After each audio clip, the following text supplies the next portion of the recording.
Olá, alunos! Continuando nosso estudo aqui dentro da pesquisa operacional, peguei até imprimir aqui a folha da apostila, porque eu acho que nesse caso aqui é mais comentário, tem poucos cálculos, é melhor para a gente fazer o entendimento desse primeiro exemplo que a gente vai fazer aqui, tá? Depois vocês dão uma lida aí no texto da apostila. Beleza. Então o primeiro exemplo fala o seguinte, tá? Nós vamos fazer a análise econômica dessa situação, tá? Tudo bem. No programa de produção para o próximo período, a empresa Beta Limitada escolheu 3 produtos, B1, B2 e B3. O quadro abaixo mostra os montantes solicitados por unidade de produção. Então tem aqui os produtos P1, P2 e P3, o lucro que cada um vai reverter para a empresa, quantas horas de trabalho e horas de uso de máquina. Tá? Vamos olhar aqui horas de trabalho como se fosse horas dos funcionários, tá bom? É hora homem, né? E a demanda esperada por cada um. Além disso, fala: os preços de venda foram fixados por decisão política e a demanda foi estimada tendo em vista esses preços. A firma pode obter um suprimento de 4.800 horas de trabalho.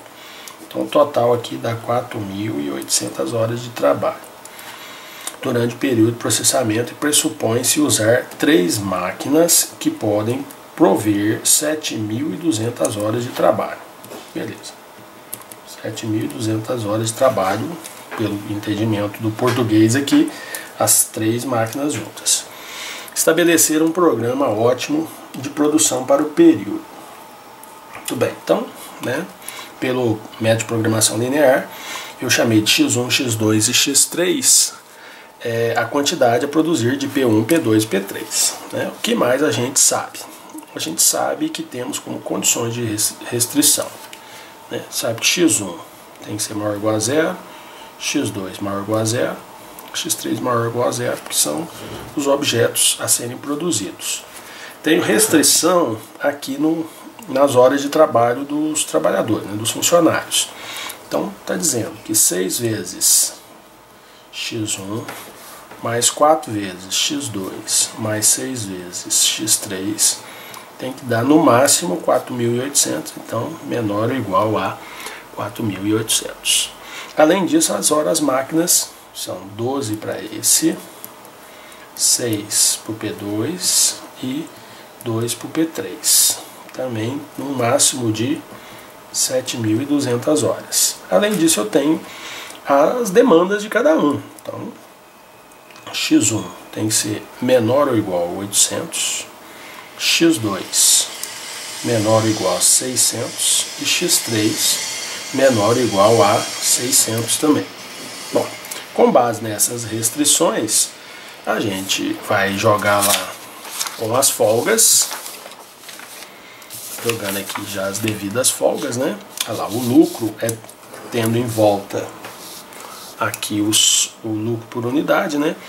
2.100 para cada P1, 1.200 para cada P2, 600 para cada P3. Então, o que a gente joga fica 2.100 vezes X1, que é a quantidade de P1, 1.200 vezes X2, que é a quantidade de P2, 600 vezes X3, que é a quantidade de P3. Beleza? Então lá, tá aqui, maximizar o lucro. Beleza. Já jogando as folgas naquelas restrições que nós colocamos aqui, vamos ficar com, isso sim dá para pegar, beleza, olha lá, 6 mais 4 mais 6 mais a folga que eu chamei, vou chamar de XF1 aqui, F2 aqui, F3, F4 e F5, tá bom? Tudo bem. Então, para que a gente entenda, eu já vou pular para cá, deixa eu pôr esse papel para cá, senão daqui a pouco eu fico perdido aqui. Então, ó, a primeira restrição era horas de trabalho. Então, XF1, se a gente encontrar valor, é sobra de recurso, hora de trabalho. O segundo era da máquina, então é sobra de recurso da máquina. Aqui já o XF3, XF4 e F5 é sobre as demandas de P1, P2 e P3. Então, na ordem fica sobra de P1, sobra de P2, sobra de P3. É sobra mesmo de produto. Foi produzido na fábrica, não foi vendido, fica no estoque. Tá? Então, hoje, com o mercado tão atuante, né, falando aí de produzir o que foi demandado, então ficar com sobras de mercadoria em estoque é algo que não é bom para as empresas. Então tudo isso a gente tem que pensar. Muito bem. Aí aqui eu vou pular a resolução, que nesse exemplo aqui não é para falar da resolução. Sobre resolução usando o simplex, nesse caso teria que ser o simplex. Vocês veem nos capítulos anteriores tem muitas resoluções. Então aqui eu já vou falar o que a gente pode agora entender. Deixa eu pegar aqui folhinha de rascunho que eu vou precisar, para deixar aqui do jeito. Beleza. Entender do resultado. Então já chegamos aqui no quadro final. Então depois de fazer o simplex, chegamos aqui nesse quadro, beleza? E aqui nós temos as variáveis básicas, as variáveis não básicas, o valor de Z, que determina quanto de lucro, ó, 3.080.000, não está ruim de lucro não. E chegou que as variáveis básicas são x1, x2, x3, f3 e f5, 280, 600, 120, 520, 480 e as não básicas valendo zero, beleza. Então o que a gente sabe? Que x1 é a quantidade do produto P1. Então deu 280 unidades de P1. Vou colocar para cima aqui. Tá? A gente sabe que x2 é a quantidade de P2 a ser produzido. Então vai ser produzido 600 unidades de P2. E x3 é a quantidade de unidades a ser produzida de P3. Então 120 P3. Por que o XF3 deu 520? Né? Como é que é fácil chegar nisso? A gente sabia lá no início, olha lá, quando montou as equações, que a demanda esperada para P1 era 800, P2 era 600 e P3 era 600. Bom, lembrando desses valores, a gente vê aqui, ó, XF3 é sobra de recurso de P1. Como a gente esperava 800 menos os 280 que vai ser fabricado dá 520. Tranquilo? A mesma coisa ocorreu aqui no XF5, que era a sobra de P3, recurso para P3. Então, como a gente tinha uma esperança de 600 menos 120, 480 unidades de P3. Beleza? Então, essa é a primeira interpretação que a gente faz aqui do quadro final com a solução. Outra coisa que vai ser fácil a gente vai ter que fazer aqui para poder entender tudo é o seguinte, porque toda hora vai fazer referência aqui à primeira linha desse quadro, essa primeira linha que é a linha da função objetiva, onde está o lucro. Ó. Quando eu pego essa linha, ela representa uma equação para mim. Que equação? Aqui são os coeficientes e ali são as variáveis. Então você tem um Z, 0x1 não põe, onde que o coeficiente é 0 não põe, ó, mais 50xf1 mais 150 xf2 e mais 100 xf4, tá? Já os outros aqui, ó, o xf5, o f3, né? E esses aqui, ali o coeficiente está dando 0. Depois a gente vai estudar esses dois aqui também. Beleza? E isso igual a 13.080.000. Perfeito? Tudo bem, então vamos caso a caso. Então, primeira situação em que a gente vai fazer alguma referência. Tudo bem, então temos aqui o preço de oportunidade do recurso horas de trabalho. Então a gente volta lá, né? Horas de trabalho, que é quem? XF1, que estava lá na primeira equação. Mas a gente vai olhar ele aqui agora. Ó. O preço de recurso de horas de trabalho, coeficiente de x1 no quadro. Fica dançando aqui. Coeficiente de XF1, perdão, no quadro era 50. Então por isso que ele está aqui. Ó. Coeficiente de XF1 no quadro 50 indica que se a gente conseguir mais uma hora de trabalho, isso vai levar para a gente ter um lucro a mais. Porque se eu ponho os funcionários para trabalhar mais, eu vou produzir mais, vou ganhar mais. Lógico, depois a gente tem que fazer o desconto do que eu vou ter que pagar para esse funcionário. Tranquilo? Mas primeiro vamos pensar assim, antes de pagar o funcionário, quando ele cada hora trabalhada, veja bem, cada hora, se for uma, se for duas, pode usar 2, 3, 4 mil, quanto você quiser a mais. Tá? Para ficar mais fácil o entendimento, geralmente a gente só trabalha com uma, ou uma a mais ou uma a menos, para ver o que diminui, o que aumenta ou diminui. tá? Que fique bem claro. Então pense comigo, né? Se conseguir 1 hora a mais de trabalho, o que equivale a fazer xf1 igual a menos 1? xf1 igual a menos 1. Aí todo mundo fala, professor, se a gente vai fazer 1 hora a mais, por que o xf1, que é o xf1 é a hora de trabalho, o recurso, tem que ser negativo?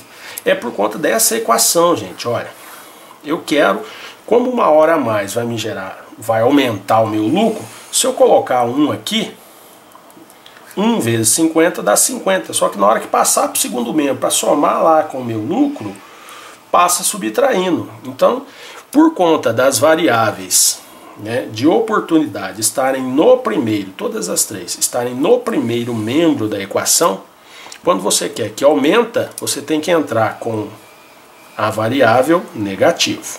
E o contrário também é válido. Quando você quer que diminui o valor, aí você tem que entrar com elas sempre positiva. Tá? Então, como eu quero 1 a mais, 1 hora a mais, eu entro com o valor de xf1, que é o recurso hora a mais trabalhada, menos 1. Tá? Aí eu vou supor os outros inalterados, conforme tinha dado aqui. Ó. xf1, f2, f4 tinha que valer 0. Tá? Aí aqui agora eu estou mudando o valor do xf1 de 0 para menos 1, mas as outras eu não vou alterar, vai continuar valendo 0. Então aqui, xf2 vai valer 0 e xf4 também vai valer 0, que é o recurso máquina e sobra do recurso 2, tá? Sobra de produção do produto 2, perdão. Substituindo vão ficar com z mais 50 vezes 1, 150 vezes 0, 100 vezes 0, igual a 13.080, 13.080.000. Perfeito? Muito bem. Aí aqui deu 0, aqui deu 0, aqui deu 50, então vai ser z igual 13.080.000 mais 50, que vai dar 13.080.050. Então, conclusão. Para cada hora que eu jogo a mais, eu entro sempre com negativo, eu tenho um acréscimo de 50. Então, esse recurso que nós temos, né, que a gente chama preço de oportunidade do recurso. Então, o preço de oportunidade de cada hora que eu colocar a mais de trabalho, o meu preço de oportunidade vai ser 50. Eu vou ter um acréscimo de 50, tá bom? Então é bem tranquilo, isso aí vai estar bem explicadinho aqui, ok?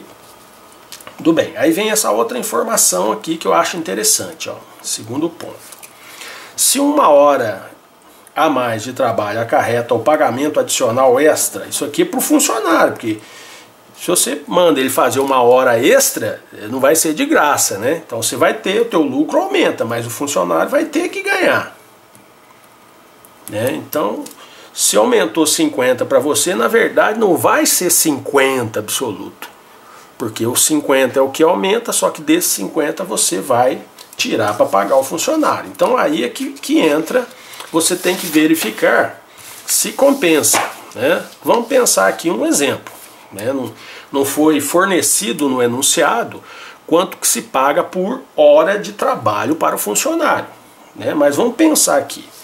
Se a gente pagasse um adicional para o funcionário de R$20, né, por hora, a nova hora de trabalho, então, na solução final, não vai ser 50 a mais, vai ser 30 a mais. Por quê? Dos 50 aqui, dos 50 que eu ganho, eu tiro 20. Né? Esse 20 saiu para quê? Para pagamento do funcionário. Pagamento de hora extra do funcionário. Beleza? Conclusão.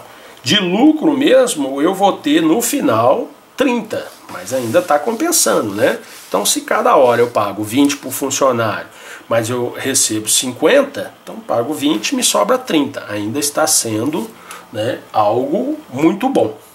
Beleza? Tudo bem. Vamos pensar uma outra situação. Agora ainda dentro disso aí. E se faltar hora? Aí, conclusão. Vamos pensar lá que um funcionário faltou, né, alguma coisa desse tipo. Olha lá, ó.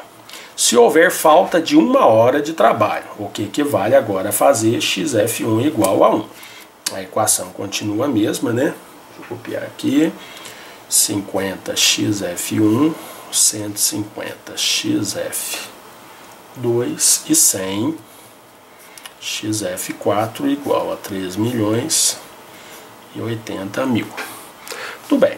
Então aí é que vem a dureza, né? Faltou um funcionário, precisou sair mais cedo, alguma coisa desse tipo, ou se machucou, né? Então aí eu entro agora com xf1 igual a 1, né? Então isso aí houve falta ou diminuição de 1 hora. Só que diminuição lá na equação eu vou entrar com positivo, justamente por conta daquilo que eu já falei anteriormente. Ele entra positivo aqui, multiplica pelo 50, só que quando passar para lá ele subtrai. Tranquilo? Então diminuído de 50. Caso não haja alteração no custo, né, se essa falta for, por exemplo, pela ausência de um funcionário que não terá a hora descontada, aí fala assim, mas por que não vai descontar a hora do funcionário? Porque, igual eles deu um motivo, ele estava trabalhando, machucou. Estava trabalhando para você, machucou, teve que sair mais cedo para ir no hospital, no médico, né? Até você já vai gastar com isso, mas não vou entrar nem com esse termo de gastar com funcionário. Ele machucou, vamos supor que você tinha seguro para isso. Conclusão, você não pode descontar. Ele só mais cedo vai diminuir 1 hora, você não vai descontar a hora dele. Ele não saiu porque quis. Teve um motivo justificado. Então você não vai descontar a hora do funcionário. Então você continua pagando como se ele tivesse trabalhado, só que ele não produziu aquela hora. Então se ele não produziu, ele não trouxe para você um aumento de lucro. Então vai diminuir, ok? Então esse valor vai entrar um prejuízo. Então quando você substitui fica Z 50 vezes 1 mais, esqueci de falar aqui, os outros eu ainda estou entrando como ele zero, né? Então 150 vezes 0, 100 vezes 0 igual a 13.080, 3.080, que zerou aqui, zerou. Então você vai ter Z igual 3.080.000 menos 50, que Z igual 3.079.950. Ok? Então houve essa queda do que você iria receber. Então pode acontecer. Tá vendo? Então estamos fazendo análise econômica de acordo com o resultado lá do quadro do Simprex. Beleza. Tudo bem, vamos olhar outro preço de oportunidade. Agora o próximo, o XF2. O XF2, só para a gente lembrar aqui, vou trazer aqui, ó, XF2 era sobra de recursos hora de máquina. Então aqui é hora de máquina. Então perceba que ele está lá, ó, Z mais 50 XF1 mais 150 XF2 mais 100 XF4 igual a 3.080.000. Beleza, aqui. Ok? Tudo bem, então nesse caso nós vamos fazer a mesma simulação. Aí aqui esquece os funcionários, né? Vamos supor que está tudo lá direitinho, trabalhando. Ok? Vamos usar para esse exemplo aqui XF1 igual a 0, XF4 igual a 0. Quer dizer, os trabalhadores e o número de peças aqui do recurso do produto 2, vamos usar 0. Tá? Então não está nem aumentando nem diminuindo, está sendo nulo. Vamos estar verificando só a variação do recurso hora-máquina. Tudo bem, então vamos ver o que a gente fala. Ó, vamos supor que eu queira 1 hora a menos de máquina. Se eu quero 1 hora a menos, eu vou fazer XF1 igual a 1. Tá? Lembrando que isso é 1 hora a menos. Volto a reforçar. Quando eu quero diminuir, eu entro com positivo, porque quando ele passar para lá fica negativo. Tranquilo?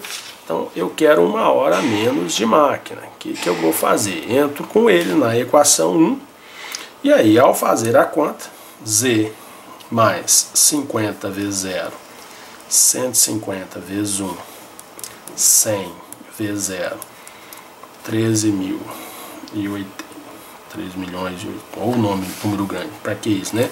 Então aqui zerou, Z vai ser 13.080.000 menos 150, que vai dar 13.079.850, ok? Então, se a minha máquina ficou parada 1 hora a menos, ela produziu a menos, e cada hora que a máquina deixa de produzir, eu deixo de ganhar 150. Se eu deixei de ganhar 150, então meu lucro é diminuído em 150, conforme nós estamos mostrando aqui. Ok? Podemos fazer a mesma coisa, o mesmo estudo, ok? Para verificar, né, se a máquina começar a trabalhar para a gente. E se ela for trabalhar 1 hora a mais de máquina, o que vai acontecer com isso para mim? Tranquilo? Então, deixa eu subir aqui. Já estamos aqui já, ó. Então, ó, a primeira situação é quando a máquina fica parada 1 hora a menos, né? Se eu precisar da máquina trabalhando mais, aí vai acontecer o inverso. Cada hora a mais eu ganho 150, ok? Mas pode ser que essa máquina tenha que ser contratada. Às vezes as minhas máquinas estão no máximo, eu tenho que alugar uma máquina externa, alguma coisa assim. Então o meu lucro ele tem que aumentar além do gasto. Tá? Aqui vai falar de um preço de máquina, mas vamos supor assim, que cada hora a mais eu ganho, só para entender aqui, né? Vou fazer aqui mesmo. Cada hora ali, como foi mostrado, aqui era menos, mas a mais eu vou ganhar R$150. Só que o seguinte, quando essa máquina trabalha 1 hora a mais, ela não trabalha de graça, ela vai gastar energia, ela vai gastar muita coisa para estar funcionando, né? Pessoa para mexer, os desgastes e tal, né? Então acontece a mesma coisa. Se cada hora que a máquina trabalhar mais, eu gastar